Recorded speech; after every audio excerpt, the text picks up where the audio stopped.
Welcome to HortTube. My name is Jim Putnam. In this video, we're going to bounce around, get a few tasks done in the garden here in Raleigh, North Carolina, and take a look at some things that are interesting here in our area.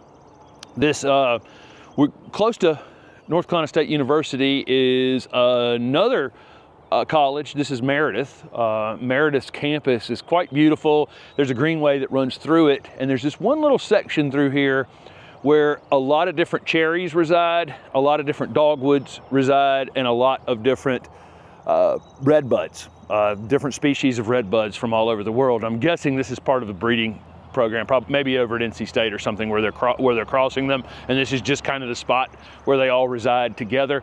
We'll go down here and look at some redbuds in a minute. It's interesting. Our native redbud definitely blooms a little earlier than the Chinese redbud. So there's, we're fading on one, and the other one is just coming into full flower right now. And we'll look at the difference in growth habits up there on those. But wanted to stop at this red dogwood. Red dogwoods are never quite red. They're almost red.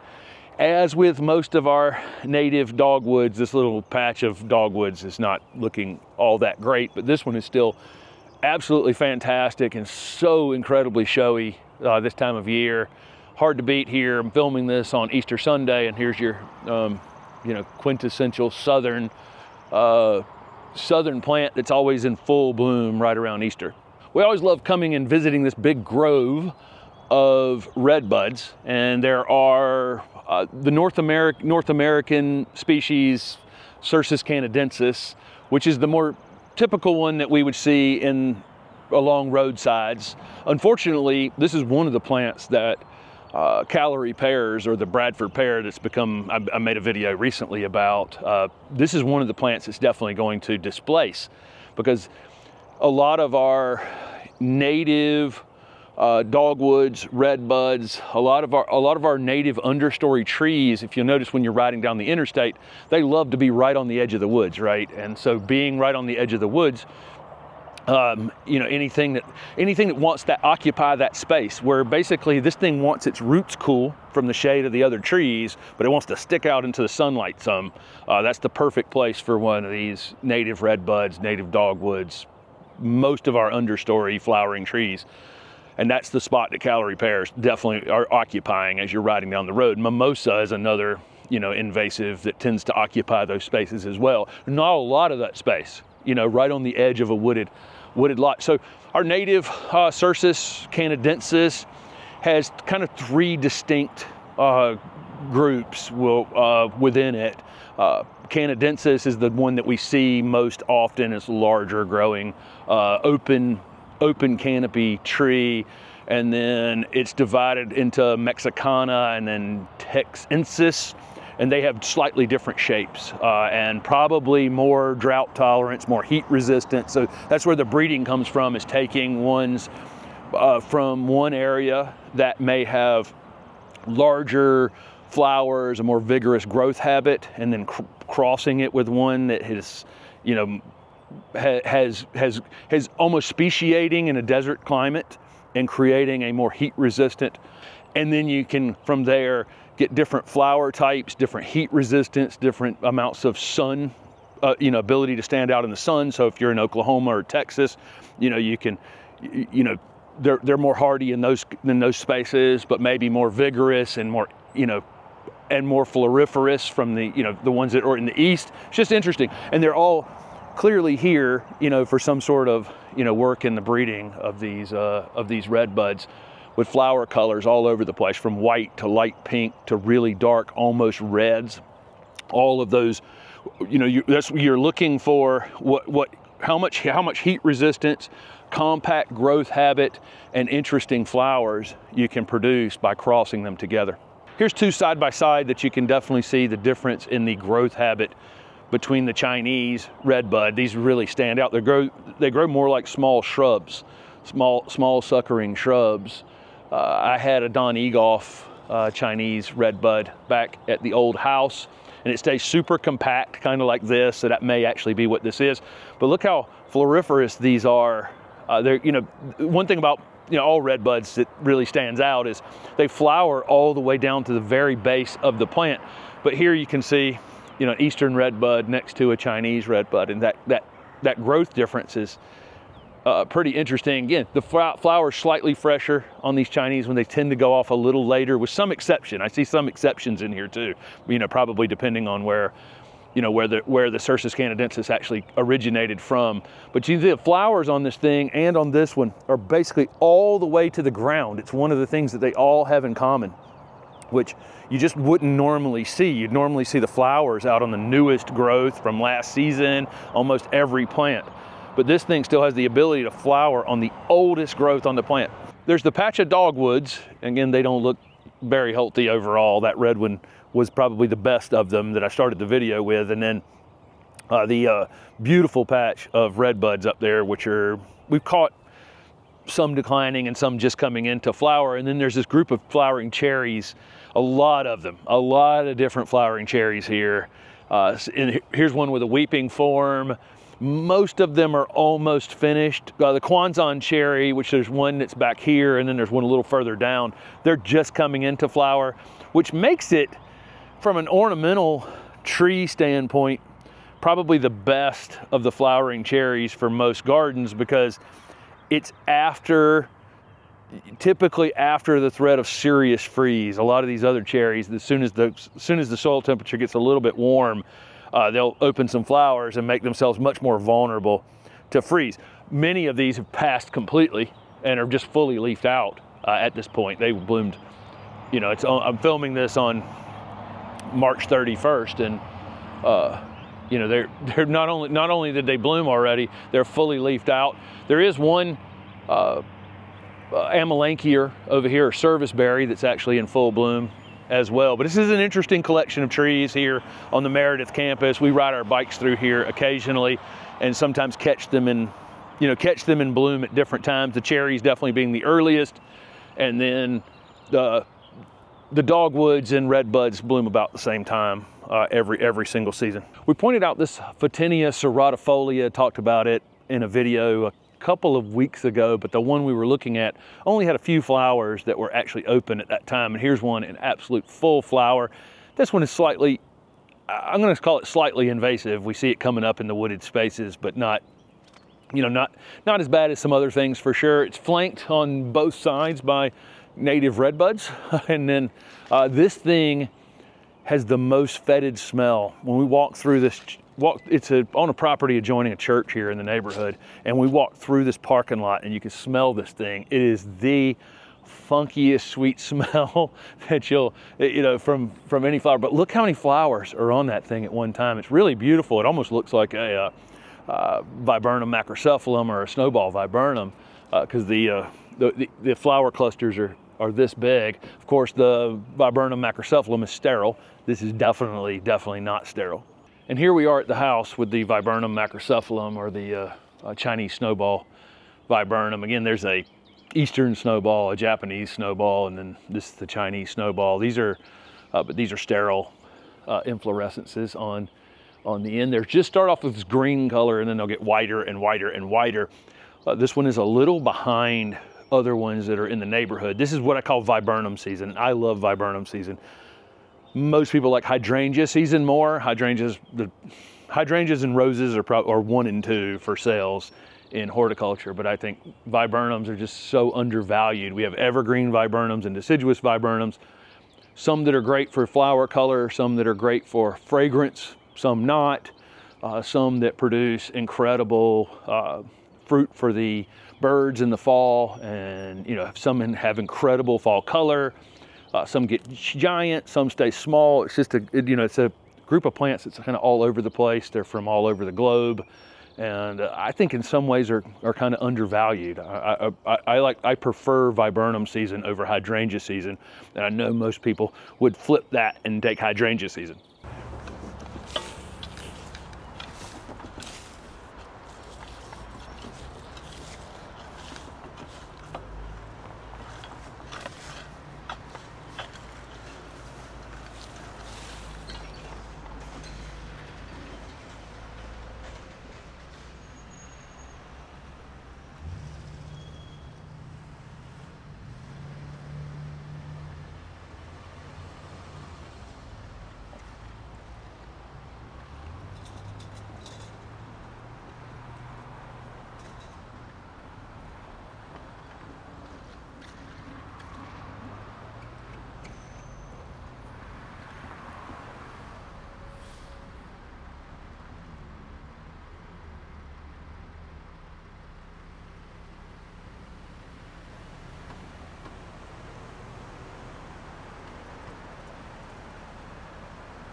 This Rosalinda Indian hawthorn is just starting to open some flowers. I guess we'll probably show it again in another week or so when it's completely fully open. But if you've watched the channel for any length of time, you know this is one of my favorite plants in the garden. It has these incredible, for an Indian hawthorn, the thing is just super robust. The leaves are much bigger, the flowers are much bigger. It's incredibly fragrant. Most of the time when we're thinking about Indian hawthorns, we're thinking about little low doming Indian hawthorns, like the snowbank Indian hawthorn, which is starting to bud. The buds are swelling on it. It will be white. And you see how low and compact that snowbank Indian hawthorn is. And that one's an incredibly disease resistant one. And when it's in full bloom, in a week, you know, we'll show it off, or, you know, week and a half, but perfect little form. And that's what we tend to think about with Indian hawthorns. But Rosalinda becomes a small ornamental tree, basically. It can be kept as a multi-trunk shrub, but I think it looks best when it's limbed up like this in time. There's one at the Ralston. I think on the Southern Living Plant Collection website, it says they get 12 to 14 feet or something like that. The one at the Ralston is 20 feet tall and 20 feet wide. It's been there for a very long time. They're hardy in zone 8 to 10, but that one over at the Ralston, I think, is probably seen winters much, you know, colder than a zone 8 winters. It just has some age on it. Age is an important component of how winter hardy something is. This one we've babied a bit for the first couple of winters. This winter, we actually didn't put a cover on it this entire winter. Last winter, when we had the big Arctic freeze, December 22, we did cover this thing. And it took a little bit of a burn, and it didn't flower as heavily last spring. But now that it's been in the ground for over 3 years, I think it's going to be more robust, less time thinking about it, right, during the winter time going forward, and is plenty hardy out here. It'll get a little bit of a haircut sometime during the season, and I'll show that off. And I pruned it last year in a video, spring pruning, after it flowered. And the result of that has been a much fuller canopy and tons more flowers. And again, this thing's incredibly fragrant. We can smell it as soon as you walk out of we knew this thing was blooming. We got out of the car 2 days ago and got out and immediately knew there's an open flower on that thing.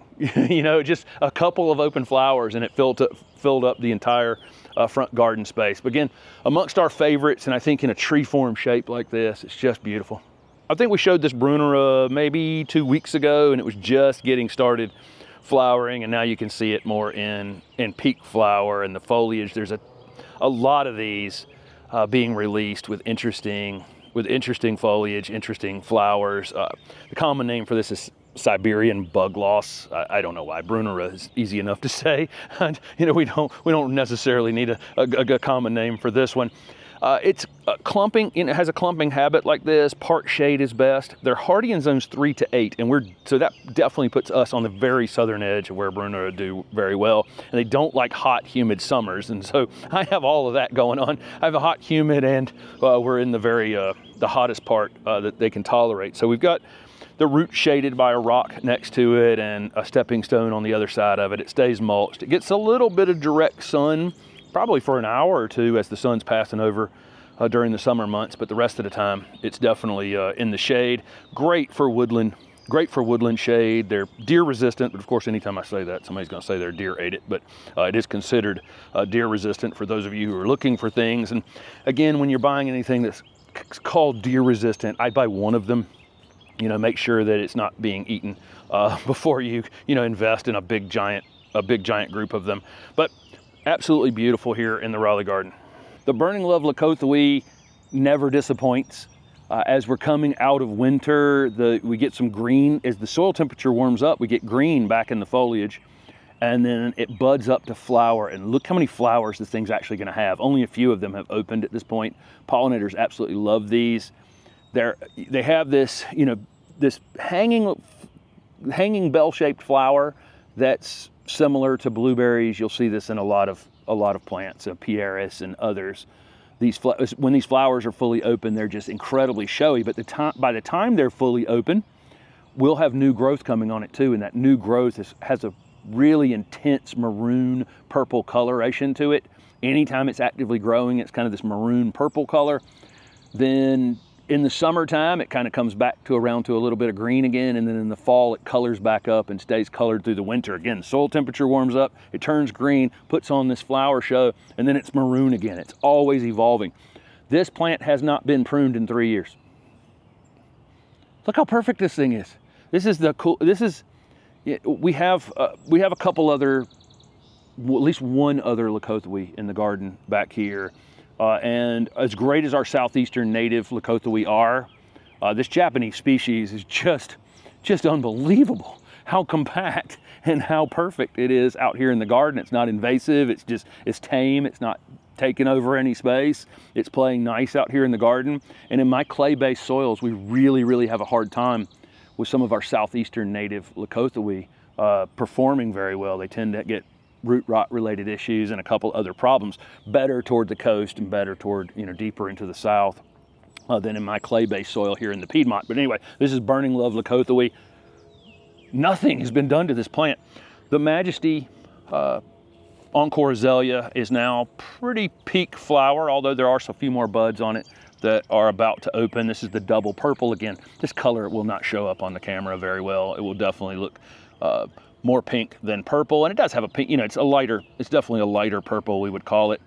On this side of the plant, you can see how many flowers it has. The other side's a little bit thin, and it's because we had that Snow Joey viburnum. If you're following along with the channel, we relocated a viburnum that was leaning on the other side of it, so now it should have more equal light around it. We're doing a little,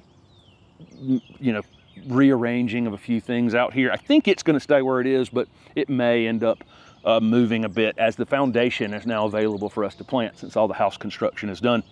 With this Autumn Majesty Encore Azalea, this is really funny. I was at a nursery, and the nurseryman's only complaint with this plant was that it wouldn't stop flowering, and so it's really hard to root while it's actively flowering. So in their nursery, this thing just blooms and blooms and blooms and blooms, and that's the way it's starting to act in our garden. It took about a year, for it to settle in, and now it's just blooming and blooming. A couple of our Weigela out here in the garden are starting to show a little bit of color. I think this is April 2nd as we're filming this. This chartreuse colored one is budded up like crazy. Our purple foliage variety is also budded up. They look great together. Kind of look forward to talking about that when they're fully open.